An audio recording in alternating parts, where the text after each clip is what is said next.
এইটা সাইজে ছোট হওয়া দরকার, এটার কাঠামোটা আমাদের সবার একমত হওয়া দরকার, কারণ বড় ডকুমেন্টে দ্বিমতের সুযোগ বেশি আসবে।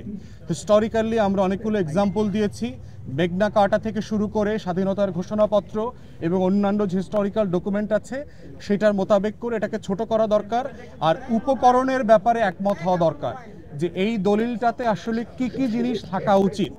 শব্দে, বাক্যে, ভাষায়, প্যারাগ্রাফের পার্থক্যর ঊর্ধ্বে উঠে রাজনৈতিক দল আকারে আমরা বোধ করছি আমাদের দায় হচ্ছে উপকরণের ব্যাপারে একমত হওয়া।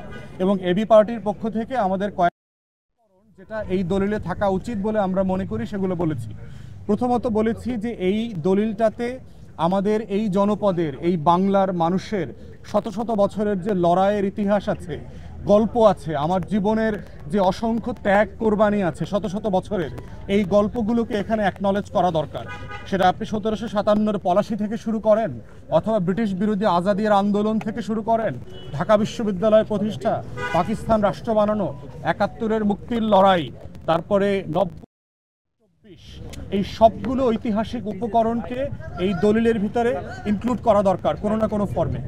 দ্বিতীয়ত হচ্ছে 24-এর গণ অভ্যুত্থানে যারা 3 মাস ধরে অংশগ্রহণ করে চরম স্যাক্রিফাইস করেছেন তারা যেমন গুরুত্বপূর্ণ, এই আন্দোলনটাকে 16 বছর ধরে রাজনৈতিক দলগুলো যে ত্যাগ তিতিক্ষা এবং কোরবানির ভিতরে শাহাদাতের মধ্য দিয়ে এটাকে ধরে রেখেছেন, তাদের অবদানকেও স্বীকার করতে হবে। যারা দেশে ছিলেন, বিদেশে ছিলেন, প্রবাসী শ্রমিক থেকে শুরু করে ব্লগাররা যারা ছিলেন, সবাই এই আন্দোলনে অসীম ত্যাগ করেছেন এবং অবদান রেখেছেন। আমরা কোনো অবদানকে যেন ছোট করে না দেখি, খাটো করে না দেখি। 16 বছরের আন্দোলন আর 3 মাসের আন্দোলন অথবা 3 সপ্তাহের আন্দোলন, প্রত্যেকটা এই গণ অভ্যুত্থানের ফুয়েল আকারে কাজ করেছে। আমরা প্রস্তাব করেছি এই ঘোষণাপত্রে তার প্রত্যেকটা উপাদান যেন জড়িত থাকে। তৃতীয়ত বলেছি ঐক্যমতের প্রশ্ন, যে উপকমিটির মাধ্যমে অথবা সরকারি কোনো কমিশনের মাধ্যমে যদি এটা অ্যাডপ্ট করা হয় তাহলে সকল রাজনৈতিক দল এবং অংশীজনরা মিলে একমতে আসা যাবে। কারণ হচ্ছে এই লড়াইয়ের গল্পটা একত্রে আমরা করেছি ফ্যাসিবাদ বিরোধী আন্দোলনের অংশ হিসাবে, ঠিক একইভাবে ঘোষণাপত্রটাও একত্রে আমাদের সবাইকে একমত হয়ে করা দরকার। এই ছিল আজকের আমাদের সারাংশ। প্রফেসর ইউনূস সাহেব খুবই আন্তরিকভাবে আমাদেরকে রিসিভ করেছেন। ছোটখাটো কিছু ইনফর্মাল যে দুর্বলতা ছিল সেগুলোর জন্য প্রধান উপদেষ্টা এবং অন্যান্য উপদেষ্টা দুঃখ প্রকাশ করেছেন, ক্ষমা চেয়েছেন।